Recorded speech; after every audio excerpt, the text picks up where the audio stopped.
The beaver is amazing because it's an engineer. They build their beaver dams with engineering skill. As a matter of fact, engineers study beaver dams to see how to build strength into a dam and to see how to channel water. It's like the beaver knows all this. And so our engineers go to college and then they study what the beaver. It's like the brain surgeons studying the woodpecker. It's like God gave us examples in his creation of how to do things right. Well, anyway, a beaver builds his house, and he usually has a couple of entrances coming in under the water, and he makes his house in such a way that the bad gases that build up in there can escape, oxygen can come in, but he builds it in such a way that it will stay dry in there. And so they can have little baby beavers in there, and they have a nice, dry, clean place to be.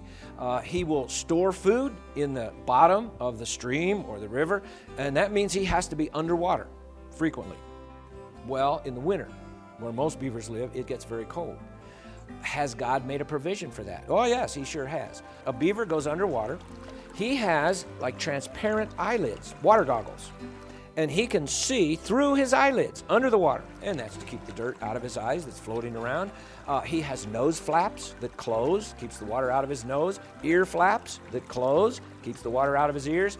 He has a special thing that I like. He has fur-lined flaps in the back of his mouth that cover his throat and his molars, his big teeth in the back. Now his front teeth, they must not be sensitive because those are the ones that he uses to chew down and chew through the trees, and they wear down and they keep growing, and he'll wear them off, they keep growing, and so they must not be sensitive, but his back teeth are.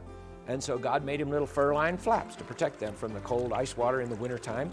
And then you think about the way a beaver swims, and he can take a branch that has a load, a drag on it, and he can swim across even a stream with a current, and he wants to come over here, but he's over here, and there's a current, and he's dragging a branch, and he can go right straight across there. He'll compensate. So he's making mathematical calculations, and he is figuring out what kind of rudder action he needs with his tail to compensate for the drag and for the current in the stream, and he gets to where he wants to go every single time.